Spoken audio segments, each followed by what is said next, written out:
Olá, meus amigos do canal G. Vital, mais um vídeo aí para o nosso crescimento. Bom, gente, no vídeo de hoje eu quero comentar com vocês sobre um evento que teve o ano passado e eu descobri hoje. E eu estava lendo, sobre esse evento e vi ali no meio uma expressão, uma palavra que eu quero trabalhar com você e te mostrar como hoje nós vivemos um falso evangelho, um falso cristianismo. A igreja foi tomada por isso, Vou te mostrar que a palavrinha que está lá no meio, ela tem um cunho totalmente esotérico, místico, e que se passa por algo absolutamente normal, Então, o nosso trabalho aqui é de alerta. Eu quero te mostrar que esses famosos, hoje cristãos, tanto católicos como evangélicos, são pessoas que do nada se tornaram aí populares, famosas, e que têm milhões de seguidores, e você acha que tudo isso foi normal? Foi uma carreira construída e não foi. Foram pessoas que foram preparadas para estar onde são e fazer o que fazem para trazer essa confusão. O verdadeiro evangelho da salvação, do arrependimento, da transformação, da vida nova em Cristo, que fala da eternidade, que fala da vinda de Jesus Cristo, esse evangelho foi abandonado em nome de outra coisa, que parece evangelho, mas não é, Então, vamos lá. Então, eu vou te mostrar aqui esse evento, que tem até um padre no meio. Como eu sempre falo, são celebridades católicas e evangélicas que estão aí deturpando o evangelho e nos levando para o evangelho, e eu vou te falar aqui, você vai se assustar, para, vamos dizer, o evangelho de Lúcifer. E você vai entender por que eu estou falando isso. Que tudo que eles estão pregando está voltado para um princípio espiritual, que tem como base Lúcifer e não Deus. Mas quem não conhece esse outro lado nunca vai entender isso. Meu papel aqui é tentar te mostrar isso aí. Então, vamos lá. Eu sei que muita gente aqui é famosa, muita gente vai se assustar, mas vamos olhar aqui essa imagem. Então, eu vou falar sobre o evento, vou te falar qual é a palavrinha. Agora, eu queria que você visse aqui o seguinte. Eu não estou julgando a vida de cada um, mas o verdadeiro cristão, ele não poderia estar nesse meio que defende o verdadeiro evangelho. Aqui você está vendo, por exemplo, aqui do lado esquerdo aí do seu vídeo, Lamartine Pozella, Karina Bach, Pablo Marçal, Pastor Antônio Júnior, Cláudio Duarte, aqui, salvo engano, é Rafael Bittencourt, aqui acima dele, o padre Patrick. O restante aqui, eu não conheço, não sei dizer o nome, não vou arriscar. Até pesquisei alguns nomes aqui, mas não posso falar que não conheço. E quero dizer que este sol que está aqui, essa luz que está entre o padre Patrick e esse cantor aqui, que eu esqueci o nome dele, acho que ele é cantor, isso aqui representa o sol. Você vai dizer que isso é absurdo, mas quando você estuda esse mundo místico, que hoje está aqui no meio gospel, no meio cristão, você vai compreender isso. Então, vamos ler aqui a matéria para você entender. Isso aqui foi um evento, Aqui eu estou no site ABC, focado em você, ABC do ABC, que está falando sobre o Christ Summit. Minha pronúncia deve estar errada, mas eu não falo inglês. Eu traduzi isso aqui, inclusive, e aqui significa a cúpula de Jesus, a cúpula de Cristo, quer dizer, a cúpula cristã. E aí, este Christ Summit, se é que se pronuncia assim, reúne lideranças cristãs para falar sobre empreendedorismo em São Paulo. E aí, vamos ler aqui para você entender. Eu vou te mostrar alguns comentários e fique aí que eu vou te falar da palavrinha que vai estar na outra reportagem. Então, vamos lá. Aí, aqui vai falar sobre o evento e vai ter uma palavra aqui do Cláudio Duarte. Ele vai dizer, existe uma demonização muito grande do enriquecimento, como se fosse algo feio ou associado a ilegalidades. Não, pastor Cláudio Duarte, não é uma demonização do enriquecimento, não. O que nós demonizamos é o falso evangelho. O que nós demonizamos não é uma pessoa ser rica. O que nós demonizamos, e eu digo com todas as letras, e aqui me proponho a um desafio, a um debate bíblico, é dizer que a Bíblia não ensina isso como vocês falam. A Bíblia não promete riqueza a todos. A Bíblia não coloca a riqueza como uma prova, como um elemento que que mostra a presença de Deus na vida de ninguém. Muito ao contrário, a Bíblia é claríssima, e no próximo vídeo eu vou falar sobre isso. A Bíblia é claríssima, a Bíblia é categórica que, primeiro, o amor ao dinheiro é a raiz de todos os males. A Bíblia é clara. Segundo ponto, a Bíblia diz claramente que a riqueza ela é um perigo. A Bíblia não diz que ela é bênção, que ela é fruto, que ela é sinal de presença de Deus, que ela é sinal de fé, que aquele que é pobre é porque não sabe usar a sua fé. Isso é mentira, isso não é bíblico. A Bíblia é clara nesse sentido. Próximo vídeo vou falar sobre isso aqui.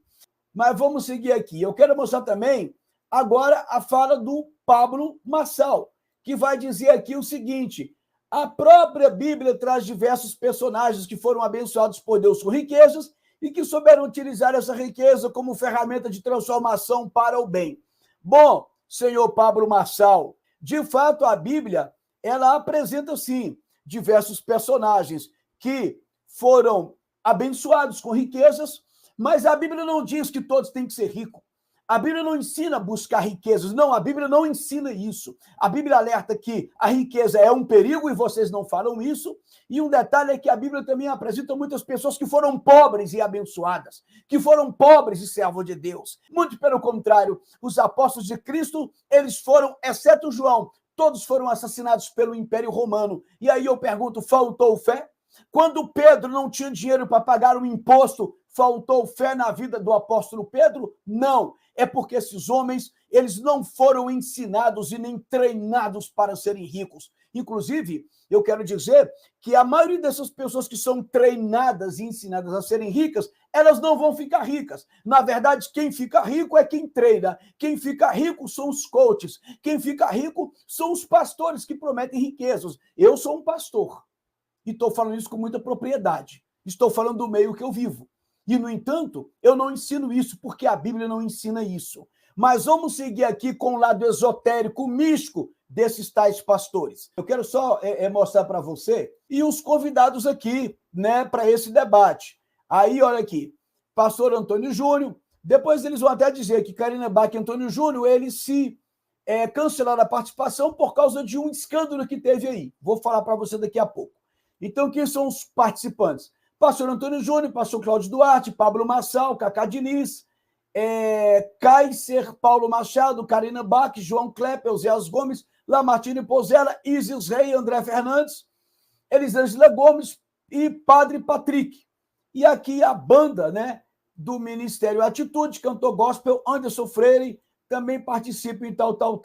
Então vamos aqui agora passar para outra reportagem para você ver a palavrinha mística, mágica, esotérica que está no meio do evento supostamente cristão. Olha só, pastor Antônio Júnior e Karina Bach cancelam participação em evento cristão com ingressos a R$ 7.800. R$ 7.800, né? Para te ensinar a ser rico. Após a polêmica envolvendo valores cobrados pela Convenção Internacional de Empreendedorismo Cristão, palestrantes do evento que promete desbloquear o potencial divino. É isso que eu quero chamar a atenção para vocês. Potencial divino. Eu vou te explicar o que está por trás disso aqui. Potencial divino. E aqui falava do potencial divino para a prosperidade financeira, relacionamentos fortes e sucesso profissional. Então, depois do escândalo do valor do ingresso, aí alguns cancelaram. É o caso do pastor Antônio Júnior e a atriz e apresentadora Karine Bach. Porque eu quero ficar mesmo falar sobre o quê? Sobre a ideia aqui do potencial divino. O que quer dizer isso, gente? Isso aqui não tem nada de cristão. Esse evangelho que tem sido pregado aí, ele fala de um tal do potencial divino. Gente, entenda uma coisa. Eu vou tentar resumir, porque o assunto ele é histórico, ele é muito longo, mas se for o caso, a gente trabalha isso numa live. Mas o que acontece? Hoje, observe que os cristãos de sucesso estão sempre falando de um aperfeiçoamento da sociedade, de uma sociedade que vai ser melhor, de uma sociedade futura, baseada em princípios morais e filosóficos, onde o ser humano é que vai ser essa pessoa melhor para os seus próprios méritos, através de suas próprias atitudes, e ele acreditando nele mesmo. Ou seja, isso é o que? Humanismo. Agora, preste atenção numa coisa. Lá no século XIV, século XIII para XIV, principalmente século XIV e XV, houve um movimento que nós estudamos na escola, conhecido como movimento renascentista. Foi o renascimento cultural ali do século XIV e XV, que nós chamamos de renascimento humanista. E esse movimento, o que a gente não sabe é que esse movimento ele era um movimento esotérico. Mas, na época, ele foi apoiado pela própria Igreja Católica. E um dia eu vou trazer isso. Eu não estou aqui para ofender a fé de absolutamente ninguém, até porque eu estou criticando os próprios pastores, sendo que eu mesmo sou um pastor evangélico. Então, gente, o que acontece? O movimento renascentista, ele foi um movimento esotérico, um movimento místico. E esse movimento místico, ele trouxe aqui para o Ocidente as crenças místicas espirituais do Oriente. A principal delas foi um movimento, uma crença, uma tradição mística, que era o hermetismo, baseado num suposto líder espiritual chamado Hermes Trismegistus. Esse movimento foi financiado pela própria Igreja Católica. Foi financiado pela família Médici. E essa família tinha um papa, no trono ali da Igreja Católica. E esse movimento místico, ele dizia, obviamente, ele não vê como o cristianismo vê. Esse movimento místico, ele dizia, esse movimento humanista, ele dizia que, na verdade, existe um ser espiritual, um Deus, mas que não é o Deus da Bíblia. É um Deus que nós não temos como conhecê-lo, é um Deus que não há como alcançá-lo. Então, esse Deus, a partir dele, as coisas foram emanadas. Tudo é uma emanação de Deus. Então, não é um Deus pessoal criador. Então, se existe uma criação, ela foi muito posterior. Mas o Deus Supremo não é o Deus que você acredita. Então, as coisas que hoje existem, elas são a partir de uma emanação. E isso é uma tradição, é uma crença que ela é compatível tanto com a cabala judaica, como, por exemplo, com o próprio hermetismo de Hermes Trismegistus, como, por exemplo, a gnose, como, por exemplo, outras tradições místicas. Então, houve ali uma mescla desses pensamentos e, a partir daí, surge um movimento chamado de humanista. Porque, veja bem, se tudo inclusive a teosofia também, que é a principal doutrina dentro da ONU. Então, essas famílias que controlavam, que comandavam ali, vamos dizer assim, a Europa naquele período, elas financiaram esse movimento. E isso foi inserido na cultura europeia, que obviamente teve o apoio ali da Igreja Católica, que tinha a sua força política naquele período. E isso, gente, é história. Pesquisem para vocês entenderem. Então, a partir desse momento, principalmente desse momento, nós vamos ter uma tradição humanista que foi inserida, que foi colocada dentro da nossa cultura. E isso foi levado, obviamente, para as universidades, de uma forma muito sutil. O que essa tradição diz?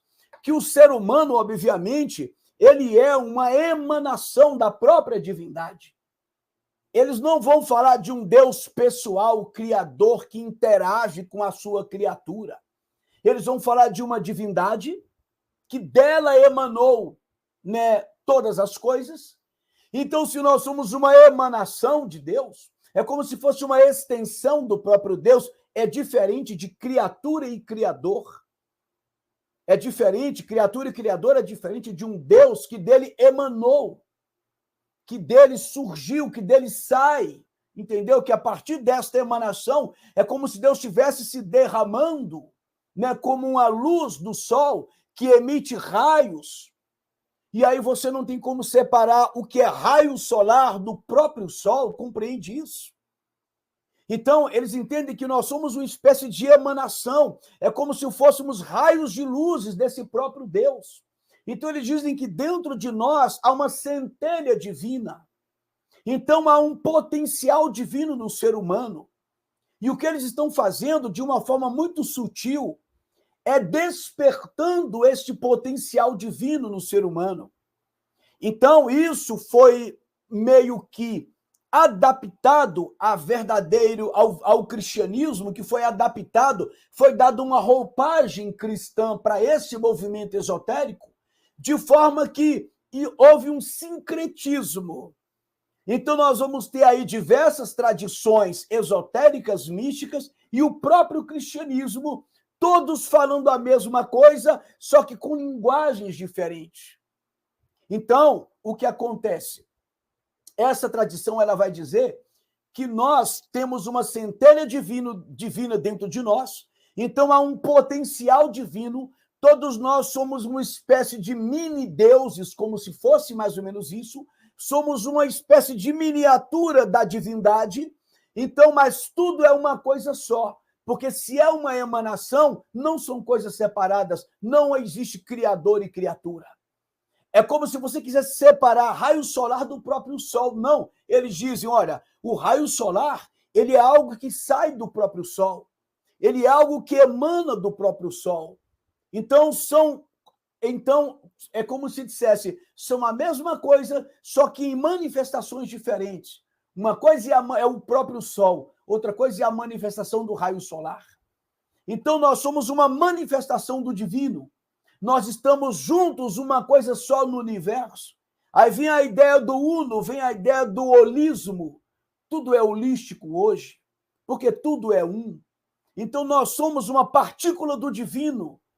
E então nós somos um Deus em miniatura, um Deus numa escala menor, um Deus numa manifestação diferente, mas somos deuses. Então eu tenho que descobrir esse potencial divino que é em mim, e aí eu passo a exercer esse poder que sou eu mesmo, porque está em mim. E aí, gente, há tanta coisa por trás disso aí, que parece cristão, mas não é. Então o que acontece? Quando você olha hoje para as igrejas, e você vê hinos que não falam mais do evangelho, hinos que são centralizados no homem, hinos que estão ensinando você a profetizar, a exercer um ato profético, a determinar, a decretar. Tudo isso é misticismo que está ensinando você a despertar o potencial divino. Isso chama-se humanismo. Exatamente essa crença esotérica lá do hermetismo, que é compatível com a gnose, que é compatível com a cabala judaica, que é compatível com a teosofia, que é compatível com todas essas tradições esotéricas. O potencial divino está no homem. Não é a pessoa do Espírito em você, não é a pessoa do Cristo em você, não. Cristo para eles é outra coisa, mas eles vão falar de Jesus Cristo. Aí você vai me dizer, não, mas eles falam de Jesus Cristo que morreu na cruz, mas não é a ênfase dele. É como se falar de Cristo fosse uma isca, mas o que você vai aprender lá não é o verdadeiro evangelho. Então, o que acontece? Hoje nós estamos sendo ensinados a sermos bons, a sermos melhores, a desenvolvermos o nosso potencial, a descobrir um poder que há em nós, há um poder nas nossas palavras. Tudo isso é o desenvolvimento do potencial divino que tem base no misticismo. Inclusive, a base deles, né, é o próprio Lúcifer. Porque lá atrás, eles diziam isso, que Lúcifer chegou para Deus, ou melhor, chegou para o casal que simbolizava a humanidade, né?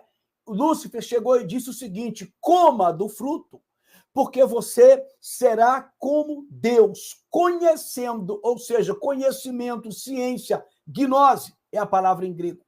Você conhecerá o bem e o mal.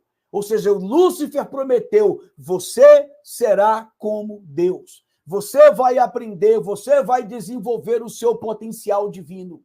E aí, a partir daí, essa doutrina baseada na promessa de Lúcifer, na revelação de Lúcifer, ela se tornou o centro. Por quê? Porque Lúcifer, ele ensinou a humanidade, simbolizada, representada em Adão e Eva, ele ensinou essa humanidade a despertar o seu potencial divino, a ser como Deus. Portanto, coma, se rebele contra Deus, porque Deus é aquele que aprisiona. Deus representa, o Deus bíblico, representa aquele que aprisiona. Ele representa o lado negativo. Então, ou seja, enquanto Deus disse não coma, ou seja, Deus te manteve ali preso na escuridão da ignorância, sem o conhecimento, não podendo experimentar da árvore do conhecimento do bem e do mal, enquanto Deus quis te aprisionar nas trevas da ignorância,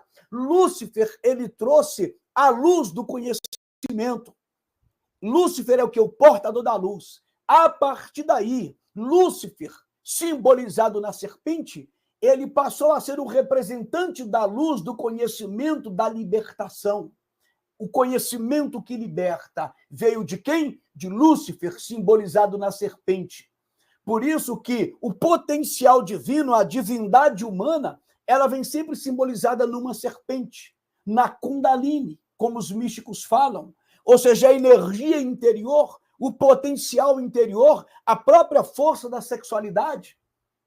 Todas essas coisas estão ligadas. O potencial humano, o potencial divino, a Kundalini, a serpente divina, a energia da serpente, o conhecimento que está dentro de nós, trazido por quem? Por Lúcifer, o portador da luz. E a partir daí as coisas são invertidas, mas isso não é dito. Então é uma doutrina luciferiana que nós podemos chamar de humanista, por quê? Porque ela é centralizada, ela é centrada no ser humano. O ser humano é o potencial divino, o ser humano é Deus em potencial, mas precisa aprender a desenvolver isso. Então tudo é focado no ser humano. Aí você vai olhar para as igrejas e vai começar a perceber isso. Aí você vai começar a olhar para os nossos hinos hoje e vai perceber que eles não falam mais de arrependimento de pecados, não falam mais de pecado, não falam mais de conversão em Cristo, não falam mais de santidade, não falam mais de vida eterna. Ou seja, a verdadeira mensagem do evangelho ela foi afastada, mas ela continua parecendo bíblica, ela continua parecendo cristã. Esse é o famoso potencial divino. Essa é, de fato, o poder da serpente. Essa é a energia, né, que nós estamos aprendendo a desenvolver. Essa é a força do ser humano, o ser humano divinizado, que é o que está sendo ensinado hoje pelas igrejas.